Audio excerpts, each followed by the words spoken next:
do that. And just kind of the last thing with anxiety is if you don't address your anxiety, your world gradually gets smaller and smaller and smaller. If you push it, it gets bigger and bigger and bigger and bigger. Oh, that's good. Right? Yeah. So you're like, oh, I like doing church announcements. Oh yeah, I know you like, I've seen you even talk on stage and kind of talk to people. Your world gets bigger and bigger because you're addressing that. You don't let that limit it. And that's true with everybody. If like, well, I'm not doing this. I'm not going outside. I'm not going to go here. I'm not going to do this. Pretty soon you're stuck in your house not doing anything.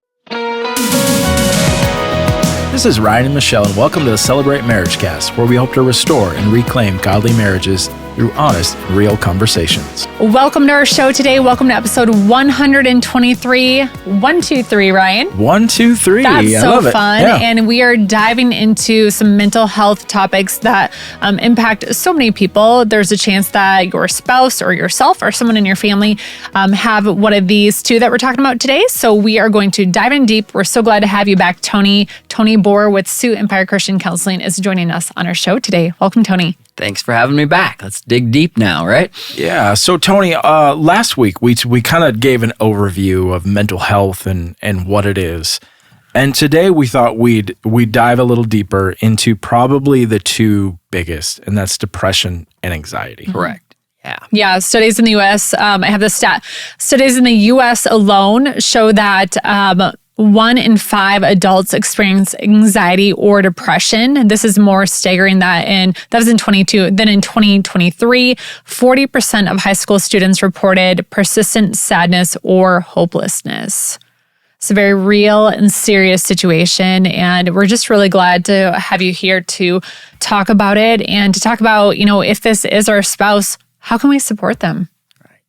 Yeah. So, Tony, to dive in here, what is depression and what are symptoms? Okay, well, let's talk about the symptoms of depression, and then we'll kind of talk about how to separate the difference between like what's sadness or depression, and even there's like clinical depression. Okay, perfect. So here's a bunch of the symptoms, right? Here's some common symptoms of depression. There's an emotional component, and so there's persistent sadness and emptiness and hopelessness and anxiety and irritability. There's behavioral cognitive things where you have fatigue, trouble concentrating, lack of sleep, trouble making decisions is a pretty big one that I will see. And then physical stuff, right? Sleep and headaches and your stomach aches. And then if it gets really big, we talk about like that hopelessness, those thoughts of suicide and hurting yourself. And so those are all the symptoms. Now, the main thing when we talk from a diagnosis standpoint is how do we know if somebody has that? Because we're going to have all of those things at different times and different stuff. The big kind of differentiating factor is, are you having this every day for like 2 weeks? And is it impacting your daily life, right? So it's like, hey, I'm kind of sad. Okay, well, I was sad about this or sad about that. So that's all the clinical stuff. From a just kind of practical stuff, what I tell people when they're like, hey, I don't know if I'm having depression or if I'm just sad or not, kind of the answer is this. If you know why you're sad, you don't have depression. Okay. If you don't know why you're sad, you probably do have depression, right? Yeah. So if I talk to you like, hey, what's going on? You're like, man, I'm really down. I got fired from my job and I just really haven't been motivated or feeling like anything. I think I'm depressed. And we'll use that word depressed, but the answer is technically you're not, right? You are just sad because of that situation. Now, some people I'll talk to, I'm like, hey, what's going on? I don't know. I've just kind of been down. It's been a month or two and I just don't have any energy and I don't know why I'm sad or what's going on. Then we look at all these things that are kind of happening. We're like, okay, that's probably more of a longer persistent thing where we would call that is depression. Sure. So before the show, we were talking about transitioning off of my job, and it was kind of a tough week leaving my old job. And I told you, this thing happened and I felt really sad about it. Yeah.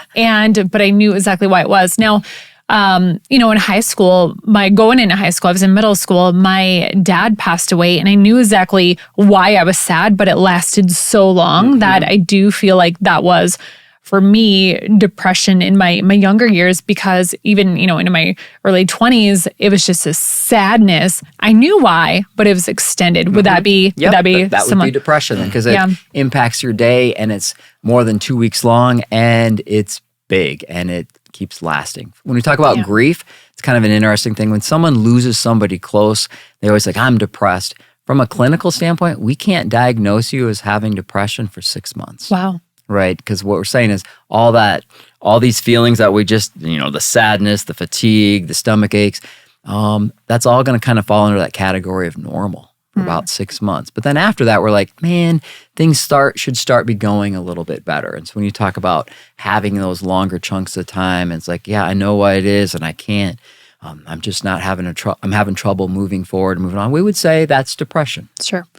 What ways can somebody help a spouse that has diagnosed depression then? Are there additional symptoms that they should be looking for? How can they best support them? Because I would imagine that, not only there's like two elements. There's the spouse that has it, but then there's also the extra role that the supporting spouse plays too. Yeah, and with people that have depression, we talk about it lasting longer than 2 weeks. It's really this gradual kind of thing. People usually don't just go, I'm great, and then drop off the cliff, right? It's this slow thing where it's just over time, we're just getting deeper into this hole and stuff. And so when we talk from a marriage standpoint, a lot of times that person depressed, well, if you ask them, like, yeah, I'm kind of down, but they're not really aware of it. They're just kind of gradually just getting quieter, lack of motivation, or teary or sad. And usually the spouse is going to recognize, it's like, man, you don't quite seem yourself, or you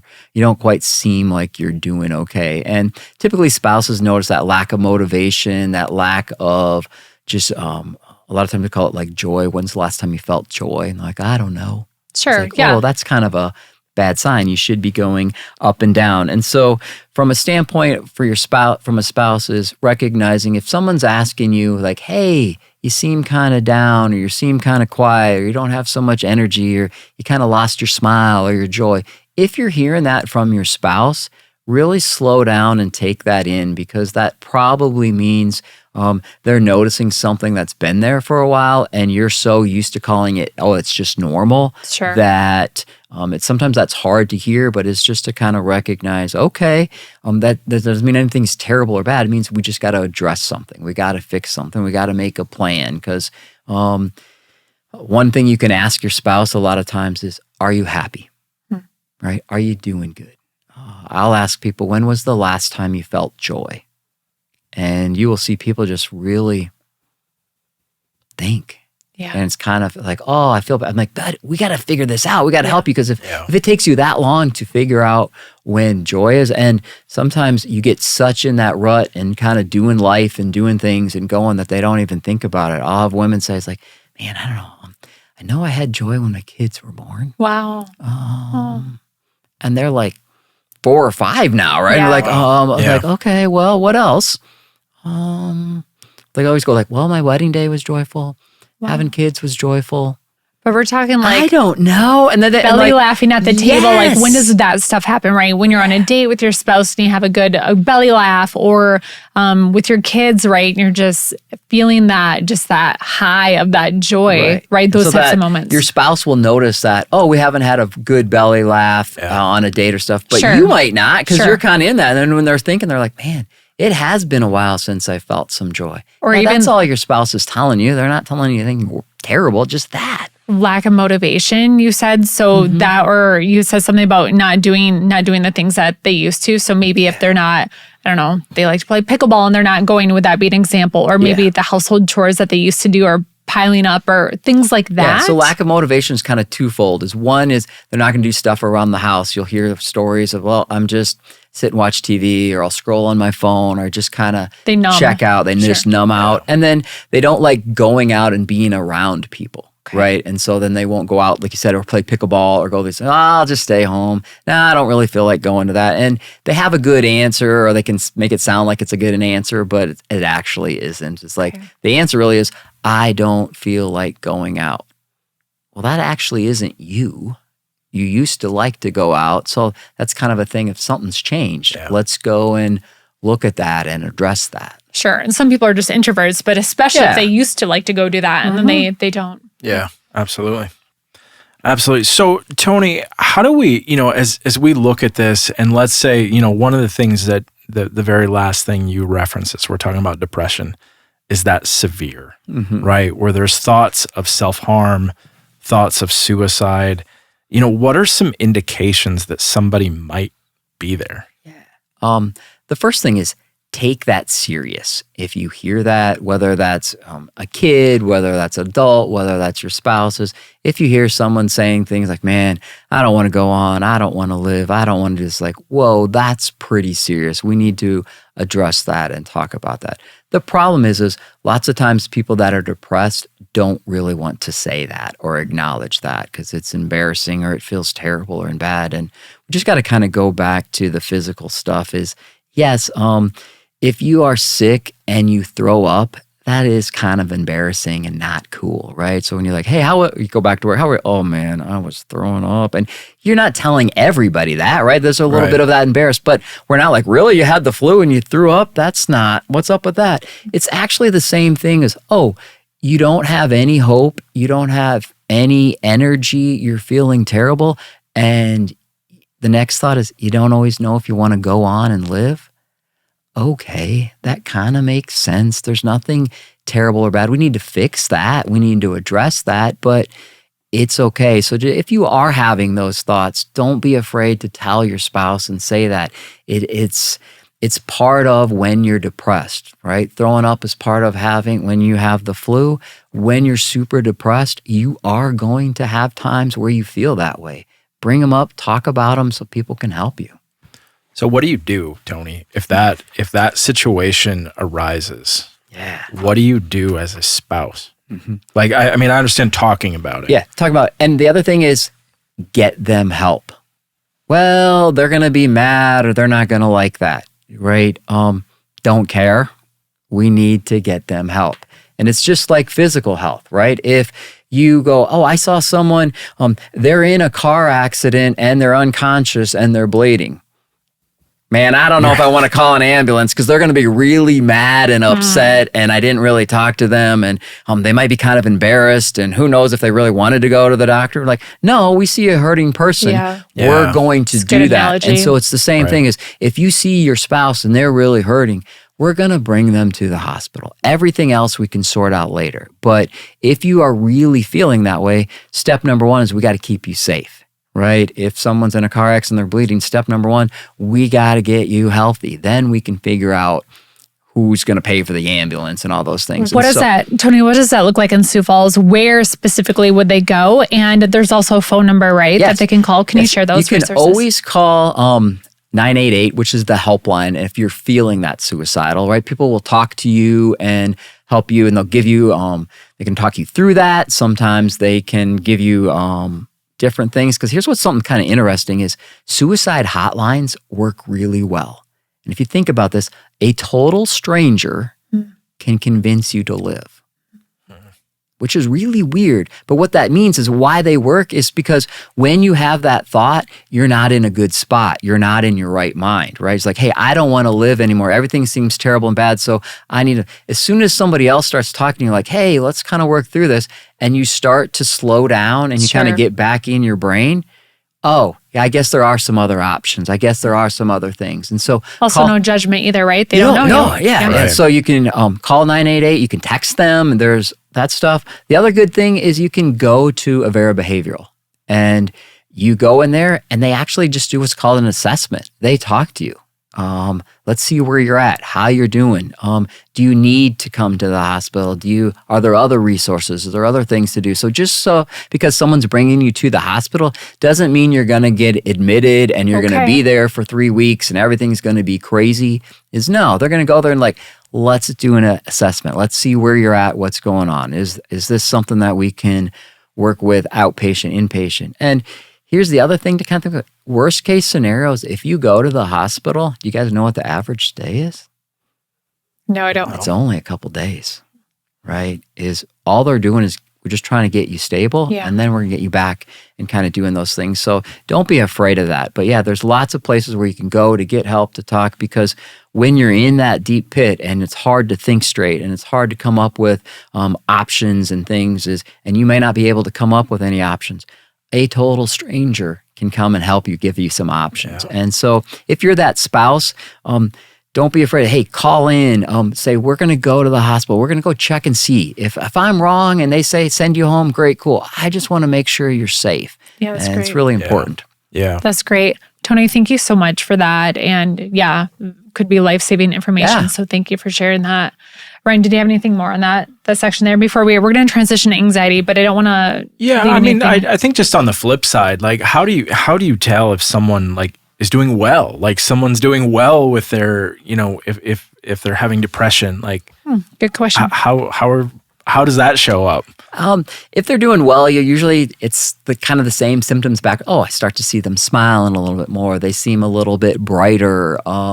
They get out, they do a few things. And so you're just looking at how does that look? And they're going to start to talk, right? As people get healthier, and we talk about this all the time in therapy, you talk and you share your feelings. So even a marriage standpoint, it's like, hey, communicate, talk to your spouse, say how you're feeling. So as you're getting healthier, you tend to talk a little bit. Hey, I'm feeling a little better. Oh, today was kind of a tougher day, but overall, I think I'm doing better. You just hear a lot more talking of feelings, which always makes you healthy. Yeah. Yeah. Okay. Well, thank you. And are we ready to switch gears here to anxiety? All right, let's do it. I honestly am surprised at the number 1 in 5, and maybe it's because that stat was 2022. I feel like it should be higher. I feel like everybody has anxiety, but maybe that's just my perception. But let's talk about anxiety and what are its symptoms. All right. Well, brace yourself. We did it with depression. I'm going to read the anxiety symptoms, and it's going to be a lot. So feeling nervous, tense, on edge, sense of impending danger or doom, difficulty concentrating, your mind going blank. Then the opposite, overthinking, worrying excessively about worst-case scenarios, being irritable, trouble sleeping, avoidance of triggers. Then there's all the physical stuff, heart rates and rapid breathing and sweating and feeling weak or fatigued, dry mouth, dizziness, upset stomach, chest pain. Just reading all those things is like, whoa, man, I'm getting anxious just hearing that, right? So the answer is those are all symptoms. And Michelle, you said, like, I feel like we all have that. We do. Right? And so remember with depression, we talked about it has to be like 2 weeks and all the time. With anxiety, since we have it, it's a little bit different. We always look at, is it excessive, right? Is your worry out of proportion to what's going on? And then is it persistent? Does it keep going? Hey, I can't stop this from happening. And is it disruptive, right? So there's that piece of all the things that we just read are normal. You're going to experience that. But is it too big? Is it too long? Is it too disruptive and just frustrating? And so that's the piece where if it gets too big and it influences your life, then we're going to say you have some anxiety stuff. Sure. Yeah, that makes perfect sense. Yeah. From time to time, everyone's going to feel nervous or on edge or overthink or irritable or et cetera, et cetera. That is life. We talked last week about even the adjustment disorders. Yeah. Like it's just, depending on your situation, you're going to feel some human emotions and feelings. But yeah, that's a great description. What I usually try to do, last time we talked about depression, we were talking about the difference between do you know why you're sad or not. So with anxiety, it's going to be, do you guys know the difference between stress and anxiety?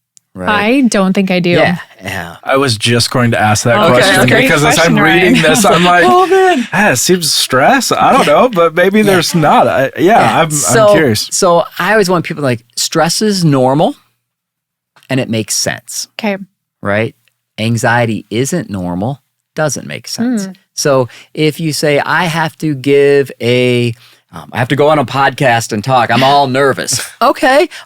We would say, I'm stressed. That Tony, makes sense and is normal. I have this, I've been talking for like a year about this Garmin that I have that tracks my body battery, my heart rate. I do stage announcements at church, and I think people would probably be really surprised to hear this, but when I get up on stage, my body will say high period of stress, -10. My body battery drains by like 10 points because my watch is just like off the charts. I'm like, that was stressful. Not like stressful. No, but I don't know it's stressful. Normal. But my body was like, like in front of a bunch of people talking. I want to make sure I do a good job and it goes. So we would call that stress. That's not anxiety. It makes sense and it should be there, right? Anxiety then is stuff that doesn't make sense. So if we'll use you as an example, like, I can't give announcements in church anymore. I'm not even going to church because it is too stressful and crazy and I'm going to say something wrong and terrible. So I just need to stay in my house and then that way I won't feel bad and I won't throw up and I won't have any problems. Sure.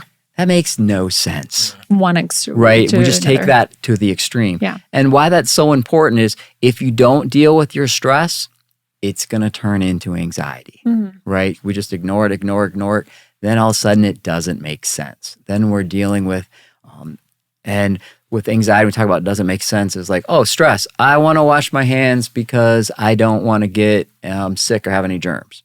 Okay, makes sense, normal.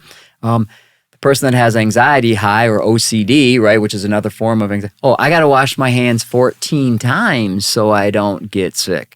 That actually makes no sense. And so a lot of anxiety things, when you hear people talking about them, they're embarrassed to talk about them because they sound kind of crazy. And it's like, I don't want to be on a plane because it's going to crash. I don't want to go out in public because everybody's looking at me. And so we hear these things and they are very real and they feel really big, but we just got to recognize that's actually not the real thing. It's the stress piece. And so when we hear about anxiety, there's all these things of germs or just feeling like we're going to get sick or people are going to look at us or I can't go out in public.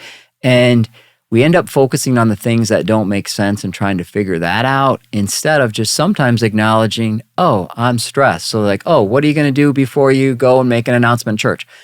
I can take a deep breath and I'm just going to walk out there and do it and I'm going to come back. Yep. Perfect. And I can also practice to make sure that I know it's going to go great and just, give to God. Yeah. And so you're aware of that. But if you go like, Tony, I think something's wrong. My stomach is feeling a little tense as I'm walking up the steps.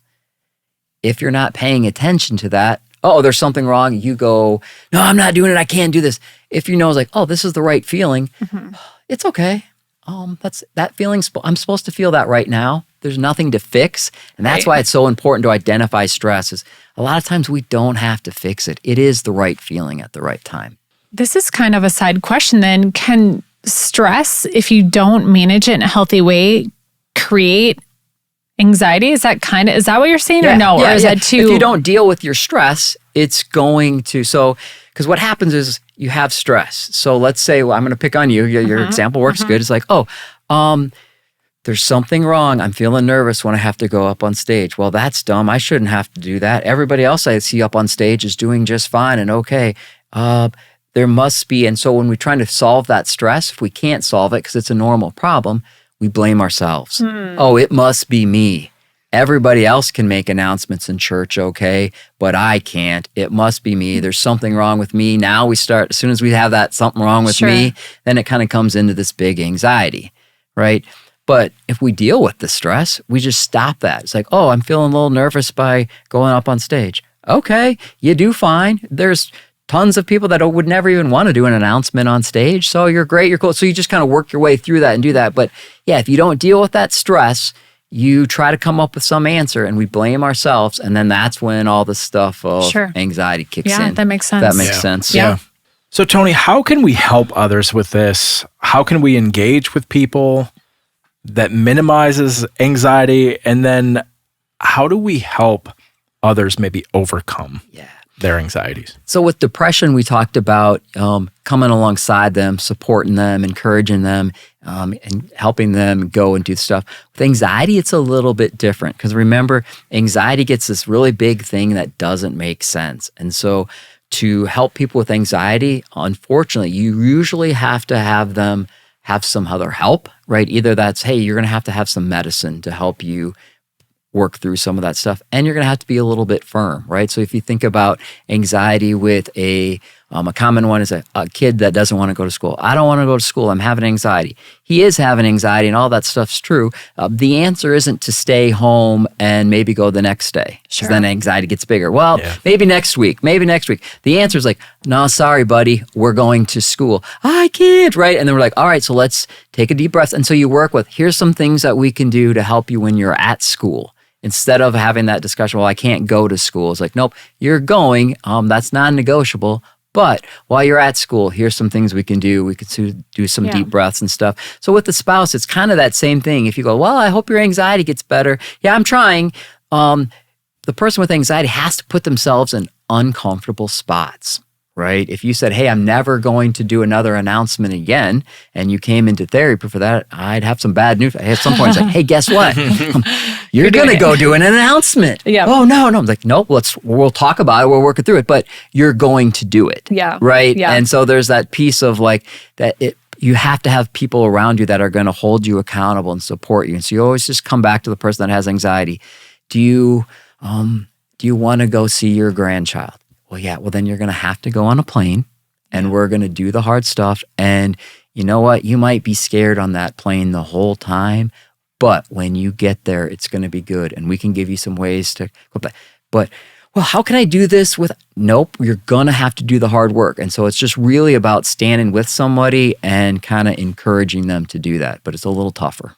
Yeah, that's a great example of how I think a spouse can come alongside their partner and be firm but yet supportive. And also, for what it's worth, I love doing stage announcements. So I'm good. Nobody needs to worry about me. But that actually is the best thing to do. It's like, oh, let's keep challenging ourselves in doing that. It's like, oh, I don't want to, well, then I'm going to keep doing that. And so if you have Only my Garmin knows that it's stressful. Yeah. Nobody else. But if you have that attitude, that's kind of the stuff where that hope of, I want to get better. I want to do this. I want to manage these things and push that anxiety back into stress, then you're great and you're good. Well, sometimes people are like, I want to eliminate this stress. Yeah, not happening. But stress is healthy. It's good. It motivates you, right? You think, oh, I got to get my homework done. I got to do these things. I have a job deadline. Those are all stress stuff that gets you going and do stuff. That's not bad or terrible. And so, it's like, if it gets a little too big, you do that. And just kind of the last thing with anxiety is if you don't address your anxiety, your world gradually gets smaller and smaller and smaller. If you push it, it gets bigger and bigger and bigger and bigger. Oh, that's good. Right? Yeah. So you're like, oh, I like doing church announcements. Oh yeah, I know you like. I've seen you even talk on stage and kind of talk to people. Your world gets bigger and bigger because you're addressing that. You don't let that limit it, and that's true with everybody. If like, well, I'm not doing this. I'm not going outside. I'm not going to go here. I'm not going to do this. Pretty soon you're stuck in your house not doing anything, and your world gets too small. So you want to always keep pushing that because it makes your world bigger and healthier and fun, and you get to do lots more cool stuff. That's really great advice, Tony.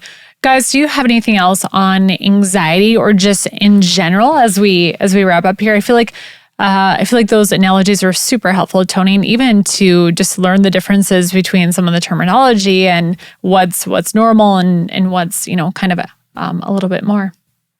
Yeah, I mean, Tony, I like this discussion because part of it is like there is some normal. Yeah. Like there is normal here, and I think part of something happens, a loss, whatever it is, it's normal. Yeah. It's normal to have these feelings. Even like with stress, this is something like that was really eye-opening to me of just, you should be stressed in this situation. Mm-hmm. Like, that's okay. It's okay. It's not a negative thing. You should feel that way. Yeah. I think part of like, for myself, like you get this idea of like, oh, stress is so bad. Like I'm like, I shouldn't be stressed. I know I'm stressed. I shouldn't be. Like, no, you actually should be. Mm-hmm. And that's okay. It's okay to feel that way. And I think that's just such a great conversation.